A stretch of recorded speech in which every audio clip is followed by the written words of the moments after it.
Em nome do Pai que me criou e do Filho que me resgatou, do Espírito Santo que me santificou, divina vontade, reina na minha vontade. Ó minha mãe, eu te amo, tu me amas, dá-me um gole da vontade divina minha alma. E abençoa, Mãe, para que todas as minhas ações sejam feitas diante de vossos olhos maternais. Vinde ao Espírito Santo, vinde por meio da poderosa intercessão do Imaculado Coração de Maria, vossa amadíssima esposa e nossa mãe. Amém. Volume 407, 9 de fevereiro de 1902. Jesus põe-se à disposição da alma. Ela pede o milagre de que não se confirme a lei do divórcio. Esta manhã, meu docíssimo Jesus, ao vir-me, participou em abundância suas penas, tanto que me sentia como se devesse morrer. Enquanto me sentia em tal estado, bendito Jesus, enternecido e comovido ao me ver sofrer, se pôs em meu interior e, dobrando as mãos, me disse: Minha filha, como tu tens estado à minha disposição para sofrer, assim também eu, para te retribuir, me ponho à tua disposição. Diz-me o que queres que eu faça, porque estou pronto para fazer o que tu queres. Então eu, lembrando-me de quanto lhe desagradaria se os homens confirmassem a lei do divórcio e os males que a sociedade viria, lhe disse: Doce bem meu, já que te dignas pôr-te à minha disposição, quero que com tua onipotência abres um prodígio, que acorrentando a vontade das criaturas não possam confirmar esta lei. E o Senhor parecia aceitar a minha proposta, dizendo-me: Quase todas as vítimas que houve sobre a terra e que agora se encontram no céu têm alguma estrela brilhantíssima nas suas coroas, que as fazem distinguir bem pelo lugar que ocupam. E estas estrelas não são outra coisa que alguma glória grande que tem procurado a Deus. E ao mesmo tempo, por seu meio, um bem grande à humanidade. Tu queres que eu faça um prodígio para não deixar que se confirme este divórcio? Depois, de outra maneira, não se poderia evitar isto. Pois bem, por amor teu realizarei este prodígio, e esta será a estrela mais resplandecente, que resplandecerá em tua coroa. Isto é, por haver impedido com os teus sofrimentos que a minha justiça, nestes tristes tempos, as tantas maldades que cometem, permita também este mal que eles mesmos têm querido. Assim pode-se dar maior glória a Deus e mais bem aos homens? E esta será a estrela mais resplandecente que resplandecerá em tua coroa, isto é, por haver impedido com os teus sofrimentos que minha justiça nestes tristes tempos, a tantas maldades que cometem, permita também este mal que eles mesmos têm querido. Assim pode-se dar maior glória a Deus e mais bem aos homens? Que bom, hein? Graças a Deus, a Luísa conseguiu essa estrela, né, na coroa dela, contemplando ali uma graça imensa, né? Que ela lutou muito para que esse mal do divórcio na época dela não fosse aprovado. E nós, infelizmente, na nossa época já não tem essa graça, mas a gente agradece a Deus pela Luísa ter trabalhado incansavelmente, né, para impedir na época dela esse mal. Então é muito importante, né? Ele fala que as almas vítimas sempre têm alguma coisa que garante uma grande glória a Deus que elas conseguem. E aí ele está dizendo para Luísa, né, que o fato de não aprovar a lei na época dela vai ser essa grande glória que ela vai ter dado a Deus por seus sofrimentos, né? Isso é um grande mistério de Deus, né? Dele fazer com que a justiça, né, não puna as criaturas graças ao sofrimento de uma alma vítima e à vida de uma alma vítima que isso foi ofertada para em prol desse bem, né, para todos nós, graças a Deus. E no outro trecho, é o 408, 17 de fevereiro de 1902, explica ali o que é a morte. Esta manhã, depois de ter esperado muito, finalmente encontrei a mim, ao meu docíssimo Jesus. Então, ao meu docíssimo, tá errado aqui, mas tá bom. Esta manhã, depois de ter esperado muito, finalmente encontrei ao meu docíssimo Jesus, que queixando-me com ele, lhe disse: Amado bem meu, como me faz esperar tanto? Acaso não sabes que sem ti não posso viver e minha alma sente um contínuo morrer? E ele: Amada minha, cada vez que você me busca a mim, prepara-se para morrer, porque na realidade o que é a morte senão a união estável e permanente comigo? Tal foi a minha vida, um contínuo morrer por amor a ti, e esta contínua morte foi a preparação para o grande sacrifício de morrer na cruz por ti. Deve saber que quem vive em minha humanidade se alimenta das obras dela, forma de si mesmo uma grande árvore, cheia de flores e frutos abundantes, e estes formam o alimento de Deus e da alma. quem vive fora da minha humanidade, suas obras são odiosas a Deus e infrutíferas para si mesmo. Depois disto, o Senhor derramou abundantemente em mim amarguras e doçuras misturadas. Logo giramos um pouco no meio das nações, e eu não podia separar o meu rosto, meu olhar do rosto do meu amado Jesus.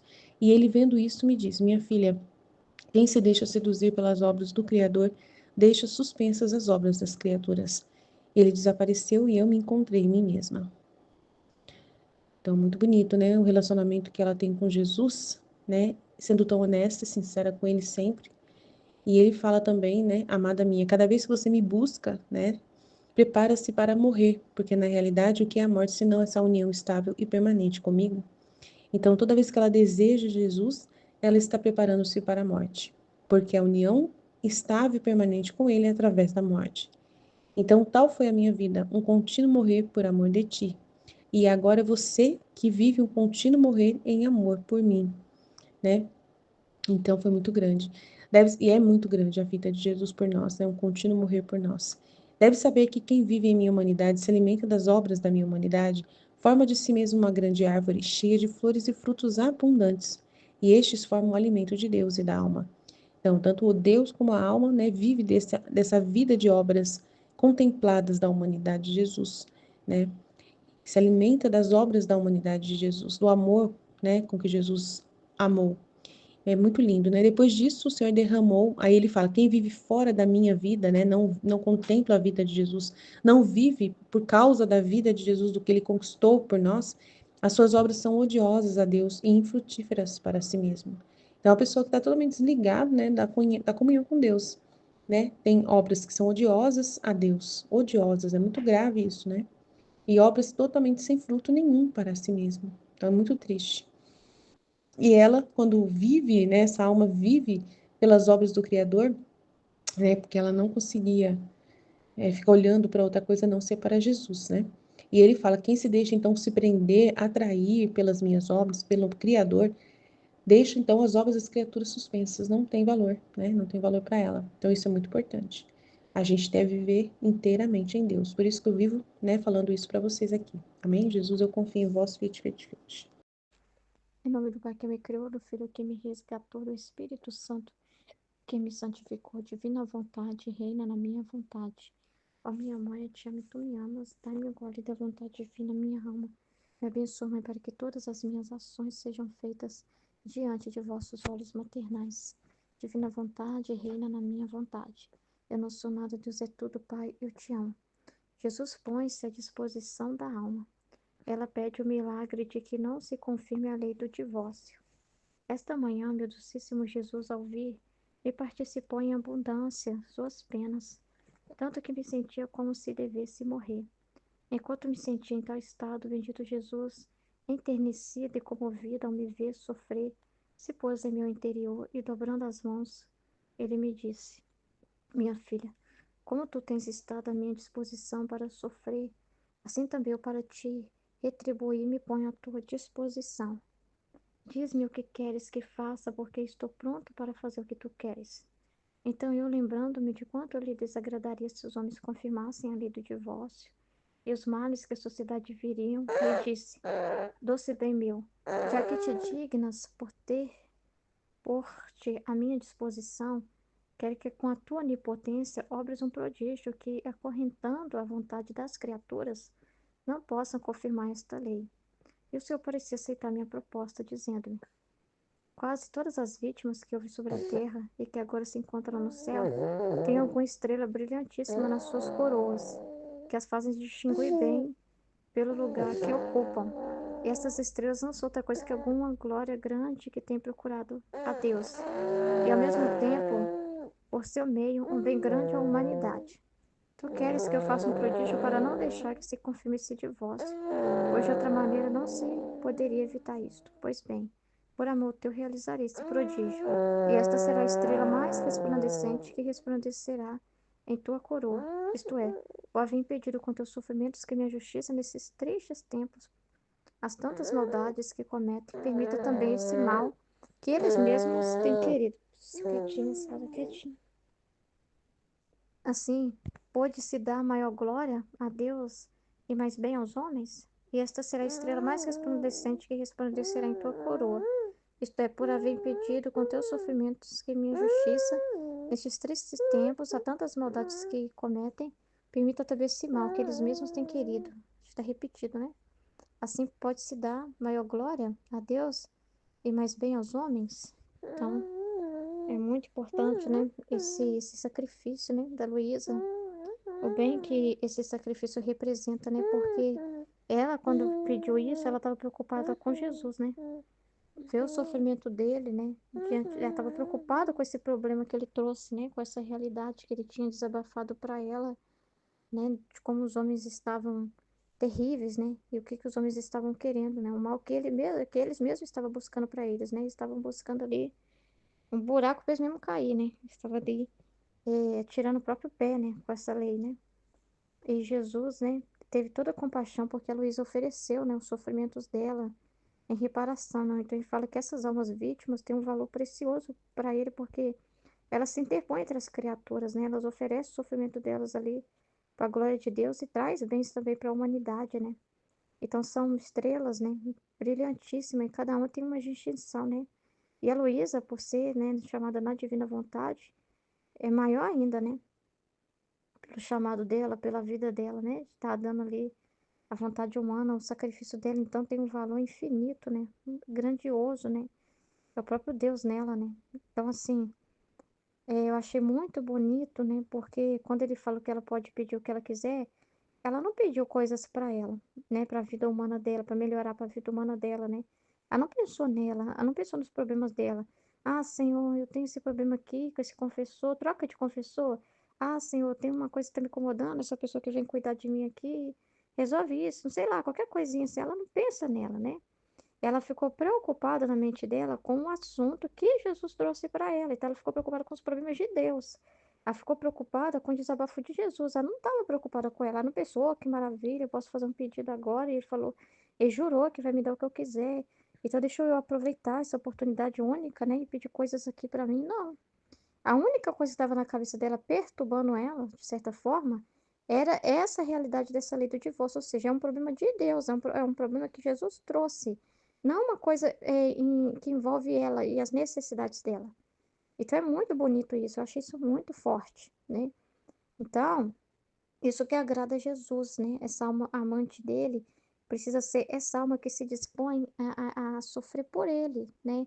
E que se importa, né, com as coisas dele, né? Que são nossas coisas, né? É os problemas de Jesus, não os nossos problemas, né? Mas a gente vive os interesses dele, né? O que tem que ficar ali na nossa cabeça, de certa forma, né? O que tem que ficar ali são as necessidades dele. Então, quando a gente está vivendo uma coisa assim reparatória, é pensando nele. Nossa, não é essa ordem que Deus criou o homem, não é essa finalidade, né? Não é essa realidade que Deus deseja. Então, pensando em tudo que a gente sabe do livro do céu, do propósito da criação, né? Do princípio para como foi criado, né? E ver o homem fora desse princípio. Então, a nossa dor é a dor da divina vontade também. A gente não fica assim para Jesus. Jesus, aproveitando que o Senhor me deu essa oportunidade, né? Eu tô com esse problema com essa pessoa. Eu tô com essa necessidade, porque as pessoas que vão até Jesus, elas não são verdadeiramente vítimas. Ele fala isso, que as pessoas que aproximam no sacrário para ver ele, não são almas prisioneiras, né? Essas almas, muitas vezes, buscam Jesus já assim, preocupada com seus problemas pessoais, né? Querendo resolver para elas. Elas levam mil coisas para Jesus, mas ninguém está preocupado se Jesus quer dizer algo, que ele precisa de algo. Então, assim, não são almas que estão à disposição de Jesus, mas querem Jesus à sua disposição. Ele fala, Jesus está lá no sacrário, à minha disposição. Jesus está à minha disposição. E ter sempre um olhar para si, né? E a alma que vive na divina vontade é para a disposição da divina vontade, né? A da divina vontade, né? Então, ela está ali para estar disposta à divina vontade, às necessidades maiores, né? Divinas, né? Então, é totalmente diferente a nossa vida da vida das outras pessoas, né? Então, e não só uma vítima da humanidade de Jesus, né? Mas nós somos almas vítimas da vontade, né? Então, nós estamos disponíveis à vontade divina. A gente não quer a nossa vontade, a nossa opinião, os nossos gostos, as nossas preferências, os nossos planos. A gente abdica disso para ficar disposto às circunstâncias que a divina vontade necessitar aos estados de ânimo, às realidades que Deus quiser enviar, às circunstâncias que Deus quiser proporcionar ali para que a gente possa também estar reparando Ele, né, na nossa vida, né? Então, nós somos para Deus, né? É totalmente diferente dessa. Então, essas almas são muito preciosas, né, para Deus. Por quê? Porque elas são almas que Deus pode usar para a glória dele. Elas estão disponíveis para isso. A missão delas ali, a neném fica tampando minha boca para me parar. Ô, Sara, viu? É, essas almas estão ali para disposição mesmo, para a glória de Deus, né? Elas já estão para esse propósito e para trazer bens para a humanidade, para as criaturas. Então, assim, não é para a vida delas, né? Não é para uma coisa individual. Elas já se colocam ali como esse canal. Então, são almas preciosas que Deus pode usar e cada um vai usar conforme o que a criatura conhece, né? Porque os santos que foram almas vítimas, eles não viviam na divina vontade. Então, ele pode usar até um certo grau, né?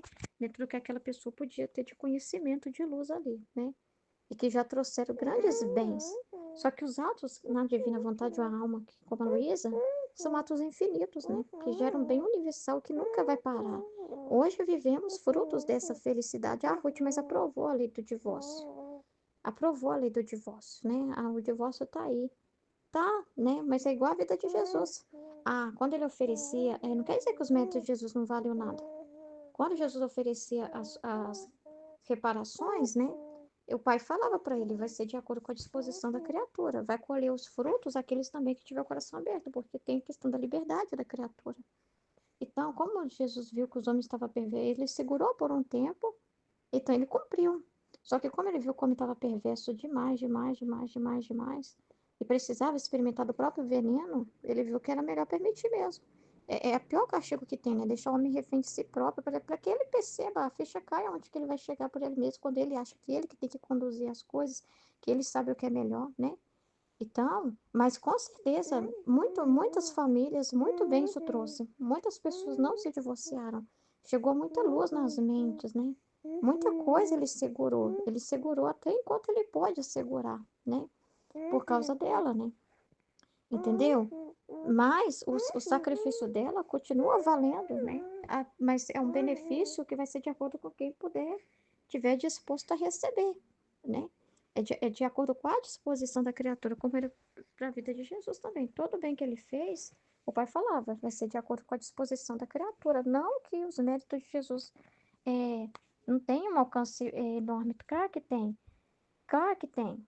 Para a glória de Deus, ele recebeu. Mas assim, a criatura precisa, na liberdade dela, querer, né? E isso é uma lei que Deus respeita, né? A lei da liberdade que ele deu para o ser humano. Porque não adianta você dar uma graça para alguém que não quer, né? Então, assim, é assim que Deus trabalha, né? Então tem tudo para quê, né? Mas tem coisa que tem o tempo certo que Deus permite, sabe? Também, né? Então, tem o para quê maior, com certeza, de muita correção, ensinamento, de deixar o homem ver os frutos das suas escolhas também, é uma justiça de Deus, entendeu? O homem precisar, porque às vezes ele vê assim, é melhor, ele vai perceber o mal dessa lei mais permitindo ela do que impedindo. Ele vai ter que perceber o mal dessa lei, né? Então, é muito sério isso, né? Tem todo um propósito aí de Deus, né? Em cima de tudo o que acontece, né? Mas o que ela ofereceu, né? O que ela fez, isso é eterno, né? Não é esquecido, né? Então, essa alma que se dispõe assim para Deus, porque só vive para a glória de Deus e para os bens da humanidade, que os bens que ela vai pedir para a humanidade não é casa, dinheiro, moradia para as pessoas, não é isso aí. Porque ela vai pedir coisas espirituais, então ela vai ser um canal de trazer coisas espirituais para a terra, né? Porque ela é para Deus e Deus derrama na humanidade, entendeu? Ela não é para os homens. Outras vítimas eram para a humanidade até. Mas ela não. A Luísa é para Jesus. Aqui nós vemos a Luísa que é para Jesus, né? E Jesus vai e derrama e atende e traz os bens para a humanidade. Então, nós também. Nós somos para Jesus, não para as pessoas, né? Ontem lá na homilia que eu estava, fiz celebração, né? Aí o ministro que celebrou. Aí estava falando, né, que nós temos que pedir a Deus a graça da gente ser disponível para as pessoas, mais disponível para as pessoas. A graça, assim, sabe, de que a nossa missão é estar mais disposta para o outro, perceber o outro, né, a necessidade do outro, quando ele está triste, quando ele precisa de uma palavra e tal. É porque refletir, né? Não é, é totalmente diferente na divina vontade, né? Porque quando a pessoa ela vive assim mais à disposição do próximo, muitas vezes ela luta com as próprias forças, né? Ela se desgasta muito ali, mas assim, sem aquela luz de entender como ela também tem que se colocar em direção a outra pessoa, como que Deus, o que Deus quer dela, né? Em direção àquela pessoa ali. Qual a necessidade realmente, né? E a hora que realmente Jesus quiser usar dela. Então, às vezes, ela faz muita violência, né? Ela se força muito, né? Ela acha que tudo depende dela, ela conta muito com ela mesma, né? Se desgasta muito pelo próximo porque ela conta com as suas próprias forças, né? E muitas das vezes ela faz aquilo, sim, mas não é uma visão da glória de Deus, né? Muitas das vezes é aquela coisa para poder dizer assim, eu fiz, né? Para contabilizar. Hoje eu fiz a caridade, eu ajudei alguém. E nós somos disponíveis para Jesus. E nós somos à disposição, nosso próximo é Jesus. E ele que, quando ele quiser usar de nós para alguém, né, uma circunstância, ele que vai desenhar isso, é a divina vontade que vai traçar isso. Não somos nós que ficamos ali, nossa, eu tenho que agora ir no hospital, eu tenho que agora procurar alguém na rua e levar comida. Deixa eu ver se meu vizinho está precisando de alguma coisa. A gente não vive assim. A gente vive para os interesses de Deus. Não, nós não somos para as pessoas, nós somos para Jesus, né? E quando nós alcançamos alguém, ser humano, não somos nós, né? É Jesus que está querendo, através de nós, alcançar aquela pessoa e usar de nós. Então, tudo é para Jesus, entendeu? Tudo é para Jesus. Nós somos para ser canal para Ele. É. E aí Ele usa como Ele bem entender. Então, é uma vida totalmente diferente, né? E essas pessoas que vivem assim, muito presas a isso, elas ficam muito distraídas de Jesus até de Jesus, né? Porque elas ficam ali muito assim, contabilizando, eu preciso fazer isso, hoje eu preciso fazer uma caridade, e fica com aquele peso de consciência, né? Tá se cobrando muito. Então, é totalmente diferente a nossa vida, né? Então, nós somos para Jesus, né? Então eu, quando estava ouvindo isso, eu fico com meu coração em paz, porque eu não sou para sair aí, né, para fazer tudo o que ele falou assim, né? Porque foi para a gente pedir a graça de Deus para cumprir o que ele estava falando lá, né? Não, eu não sou, eu sou para Jesus, né? Se eu fosse meu humano ali ouvindo, eu ia ficar, nossa, agora eu vou marcar para visitar algum hospital, meu Deus, eu tenho que ser mais para as pessoas ao meu redor. Eu não tenho a palavra para dizer, eu tenho que procurar agora não sei quem, meus vizinhos, procurar saber se tem alguém sofrendo, né? Então a pessoa está sempre contando com ela. Eu tenho que fazer. Eu preciso. Eu. E às vezes até com aquele sentimento, senão Deus vai cobrar de mim. Deus vai ir lá pontuar se eu estou fazendo, ele vai ver que eu não fiz. Então, assim, não é um amor livre, né? Mas é sempre uma coisa assim muito ativista, né? E não é o que Deus quer. Então Deus precisa de almas desinteressadas só para Ele, para a glória dele. E também, consequentemente, para os bens da humanidade. Mas é o que Deus quer para aquela pessoa. É o que é o bem que Deus é que vai ver na alma da pessoa que ele precisa fazer. Você não sabe o que aquela pessoa precisa de verdade para a alma dela. Você não sabe o que é melhor para ela. Você não sabe. Se a gente ficar atendendo necessidade humana aqui, se eu fosse receber gente na minha casa, e eu vim, gente, tô com dor de cabeça, reza pra minha cura, precisando de emprego, reza. Eu ia ficar atendendo gente no dia todo, vivendo para atender pessoas, né? E com as suas necessidades, e não e muito desligada, às vezes, do que Deus quer para elas. Eu ia ficar pedindo coisas, talvez, contra até a vontade de Deus para aquela pessoa, que não é o melhor para aquela pessoa, Deus dá para aquela pessoa, né? Então, a gente vive para Deus, não fica preocupada no sentido assim, só mas aquelas pessoas lá vão receber o que elas precisam. Não, a gente sabe que Deus sabe o que Ele faz, que Ele dá conforme o que cada um precisa de verdade, que Deus é Pai, que Ele cuida, e que quem melhor do que Ele para dar assistência para aquela pessoa, né? E quando Ele quiser, numa circunstância, usar de nós, Ele vai fazer a pessoa chegar até nós. Mas não é nós que ela está procurando, a nossa pessoa humana, para ser um suporte humano. É divino. É Jesus mesmo em nós dando aquele suporte para aquela pessoa. Amém? Em nome do Pai que me criou, do Filho que me resgatou, do Espírito Santo que me santificou. Divina vontade, reina na minha vontade. Minha mãe, eu te amo e tu me ama, dá-me um gole da vontade divina para minha alma. Me abençoa, Mãe, para que todas as minhas ações sejam feitas diante de vossos olhos maternais. Amém. Livro do Céu, volume 4, 9 de fevereiro de 1902. Jesus põe-se à disposição da alma. Ela pede o milagre de que não se confirme a lei do divórcio. Esta manhã, meu docíssimo Jesus, ao vir-me, participou em abundância suas penas, tanto que me sentia como se devesse morrer. Enquanto me sentia em tal estado, o bendito Jesus, enternecido e comovido, ao me ver sofrer, se pôs em meu interior e, dobrando as mãos, me disse: Minha filha, como tu tens estado à minha disposição para sofrer, assim também eu, para te retribuir, me ponho à tua disposição. Diz-me o que queres que faça, porque eu estou pronto para fazer o que tu queres. Então eu, lembrando-me de quanto lhe desagradaria se os homens confirmassem a lei do divórcio e os males que a sociedade civil viriam, lhe disse: Doce bem meu, já que te dignas pôr-te à minha disposição, quero que com tua onipotência obres um prodígio, que acorrentando a vontade das criaturas não possam confirmar esta lei. E o Senhor parecia aceitar minha proposta, dizendo-me: Quase todas as vítimas que houve sobre a terra e que agora se encontram no céu têm alguma estrela brilhantíssima nas suas coroas, que as fazem distinguir pelo bem lugar que ocupam.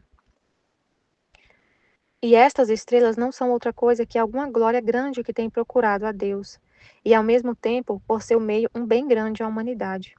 Tu queres que eu faça um prodígio para não deixar que se confirme este divórcio, pois de outra maneira não se poderia evitar isto. Pois bem, por amor teu, realizarei este prodígio, e esta será a estrela mais resplandecente que resplandecerá em tua coroa, isto é, por haver impedido com teus sofrimentos que minha justiça, nestes tristes tempos, as tantas maldades que cometem, permita também este mal que eles mesmos têm querido. Assim pode-se dar maior glória a Deus e mais bem aos homens? E esta será a estrela mais resplandecente que resplandecerá em tua coroa, isto é, por haver impedido com teus sofrimentos que minha justiça, nestes tristes tempos, as tantas maldades que cometem, permita também este mal que eles mesmos têm querido. Assim pode-se dar maior glória a Deus e mais bem aos homens? É muito interessante, porque assim, ele fala aqui, ele fala, né? Eu estou à sua disposição, me pede o que você quiser. E ela pede uma coisa que agrada a ele. Olha para você ver como que é o amor, né? Como que é o amor. Deus vira para você e fala, me pede o que você quiser, que eu tô aqui. O que você quer que eu faça? Gente, nosso amor tem que chegar nesse ponto, né? Você não olha para você. Aí você fala, eu quero o que mais te agrada. O que mais está doendo no seu coração? Jesus. Você olha para o coração de Jesus e não para o seu. Você olha para o coração de Jesus. Se a gente não amar se a gente não amar a Deus de todo o coração, com todas as nossas forças, e querer só o que Ele quer, se Ele fizer uma pergunta dessa para você, você vai ficar, eu quero consertar meu casamento, eu quero meu filho, nossa, meu filho está dando tanto trabalho, meu filho não quer mais para a igreja. Ai, mesmo coisa santa, você vai pensar em você. Meu marido, nossa, meu marido tem que se converter, meu marido tem que ir para a igreja, meu marido tem que ir para a igreja junto comigo, ele só vai à missa, eu quero que ele vá junto comigo, servir junto comigo. Eu quero que ele saia das drogas, eu quero que ele pare de beber, eu quero que ele se converta, eu quero a conversão do meu. Ixi, você vai ter uma lista. Se Jesus, você já tem a lista prontinha na sua cabeça do que você pede para Deus, porque quando a gente está cheio de nós mesmos, da nossa vontade, a gente já tem uma lista prontinha de coisas para pedir para Deus, a gente até pede, né? Aí se ele chegar e perguntar para você, o que você quer que eu faça? Eu estou aqui à sua disposição. Ixi, é muito fácil. Você vai lá na sua lista e vê qual que é a prioridade. Ah, é meu marido. Aí você já responde para Jesus, meu marido. Meu Deus, olha só como que é o amor. É como que a gente, como que é. Olha, gente, isso é muito sério. Para pensar, gente. Ele perguntou, ele é Deus. Ele é Deus, ele pode fazer o que ele quiser, ele é o Todo-Poderoso, ele é onipotente. Ele que criou tudo e ele chega para você e fala: eu tô aqui à sua disposição. O que que você quer que eu faça? Ele pode tudo. Ele pode tudo. Mas você é tão pequena, tão vazia, tão sem vontade nenhuma, você não tem desejo nenhum. Você não tem a listinha de desejos seu, você não tem. Essa listinha não existe na sua cabeça. Não existe essa listinha. Se ele te perguntar, você vai olhar para ele, para o coração dele, para as necessidades dele. Mas como assim? Ele é Deus, ele precisa de alguma coisa. Olha só o que Jesus está... Nossa, gente, meu Deus. Por isso que ele fala, gente, para viver na divina vontade, você tem que ser... É só os pequenos vão entender. Só os pequenos. Porque como assim eu vou pensar nas necessidades de Deus, mas Deus não tem necessidade nenhuma? Os pequenos não pensam assim. Os pequenos vê, entende que Deus... As coisas que desagradam a Deus... Quando a gente é orgulhoso, quando a gente é cheio de si mesmo, a gente nem consegue entender que eu vou pedir uma coisa que vai agradar a Deus. Olha, ele é o Todo-Poderoso, ele faz o que ele quer para ele. Olha só como que é, o orgulho faz a gente pensar. O estar cheio de si mesmo faz a gente pensar. A vontade humana faz a gente pensar. Deus não precisa de nada. Se ele é o Todo-Poderoso, ele faz o que desagrada a ele, ele conserta. Ele é o Todo-Poderoso. Isso é o pensamento do demônio. Gente do céu, é muito complicado. É muito complicado. A gente tem que ser muito pequeno, muito vazio. Realmente, a vontade humana faz a gente pensar de forma... A vontade humana faz a gente pensar com a cabeça do inimigo, que não entende Deus. A vontade humana faz a gente não entender Deus. E pensar isso, ele é que se vira. Ele é o Todo-Poderoso, ele faz o que ele quer. Se ele quer que não aprove a lei do divórcio, ele que faz o que tem que ser feito. É problema dele. Aí, se ele me perguntar o que eu quero que ele faça, nossa, eu tenho uma lista imensa de coisas que eu quero que ele faça. E eu fico pedindo para ele.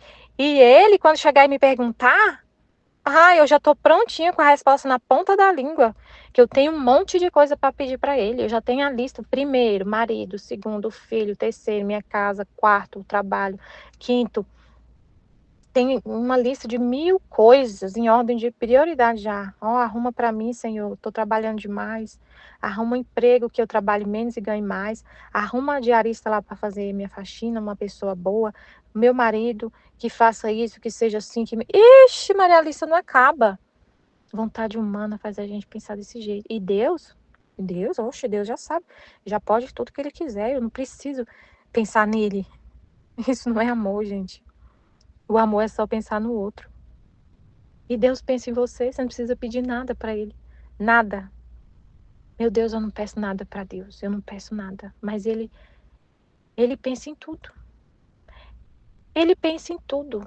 Ele pensa em tudo. Eu não peço nada para Deus. Eu não peço. E ele já faz tudo. Ele me cuida de tudo. Sem eu ter que pensar.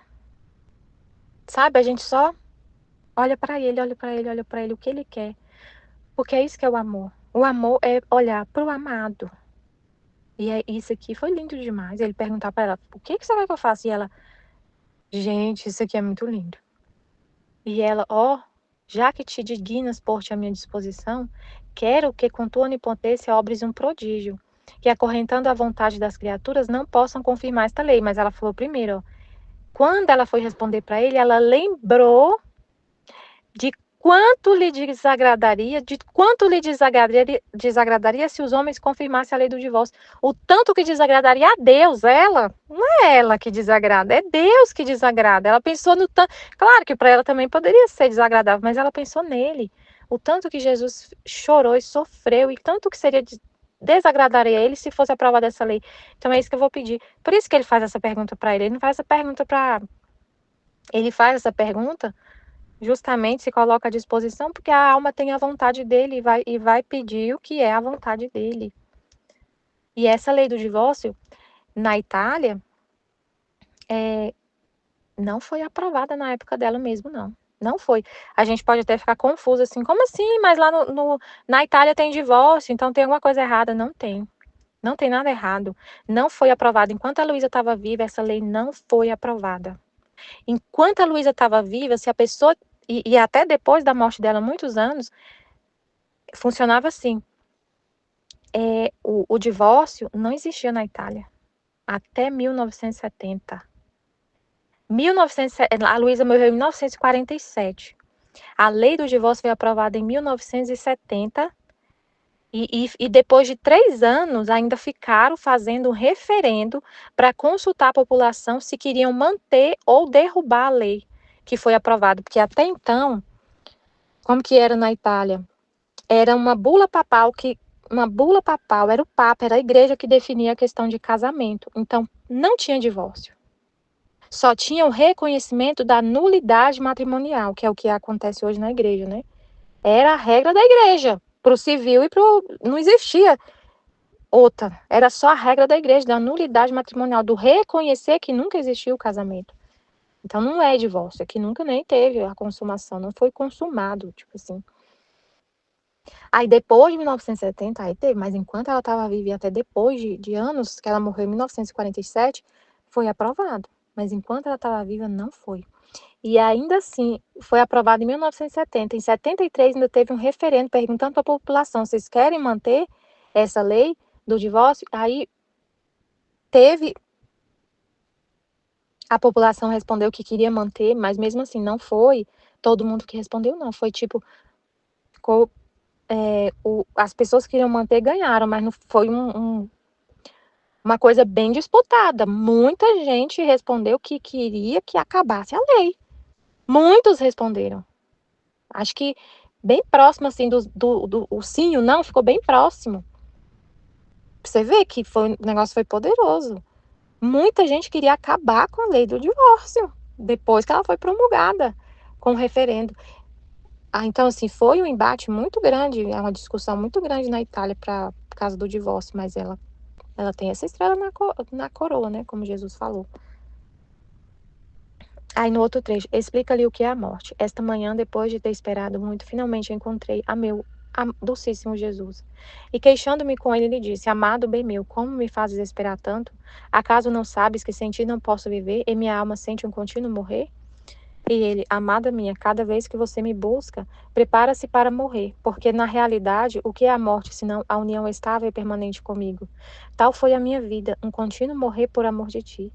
E esta contínua morte foi a preparação para o grande sacrifício de morrer na cruz por ti. Deve saber que quem vive em minha humanidade e se alimenta das obras dela, forma de si mesmo uma grande árvore, cheia de flores e frutos abundantes, e estes formam o alimento de Deus e da alma. Quem vive fora da minha humanidade, suas obras são odiosas a Deus e infrutíssimas para si mesmo. Depois disso, o Senhor derramou abundantemente em mim amarguras e doçuras misturadas. Logo giramos um pouco no meio das nações, e eu não podia separar o meu olhar do rosto do meu amado Jesus. E ele, vendo isto, me disse, minha filha, quem se deixa seduzir pelas obras do Criador, deixa suspensas as obras das criaturas. Ele desapareceu e eu encontrei em mim mesma. Que lindo, né? Ele falou, né? Você quer morrer? É a maior... Toda vez que você quer morrer, é porque você quer a união permanente com Deus, né? A união permanente com Deus. Então, é lindo, né? É porque você ama e não pensa mais em você. Só quer Deus, só quer Deus. Isso que é o amor. E aí é interessante essa parte. Ele derramou abundantemente em minhas amarguras e doçuras misturadas. Logo giramos um pouco no meio das nações. E eu não podia separar o meu olhar do rosto do meu amado Jesus. Olha para você ver, ela estava no meio das nações, né? Girando um pouco no meio das nações, no meio das pessoas, no meio das nações, do mundo, dali, tá girando no meio das nações. E ela não tirava o rosto de Jesus. E ela só ficava olhando para Jesus. E ele falou assim, minha filha, quem se deixa de seduzir pelas obras do Criador, deixa suspensas as obras da criatura. Então ela estava seduzida ali por Jesus, né? Pela obra, pelo Criador, né? Pelas obras dele, por ele. E não estava nem aí para as coisas que ela estava vendo. Eles estavam girando pelas nações e ela olhando só para ele, assim, vidrada nele, né? Assim, então a gente tem que viver assim, né? Totalmente seduzida por Deus.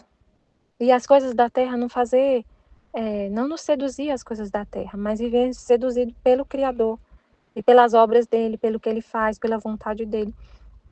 E as obras das criaturas não ficar, as obras que não sejam ele, que não sejam dele, não fazer nenhuma impressão. Amém, Fiat.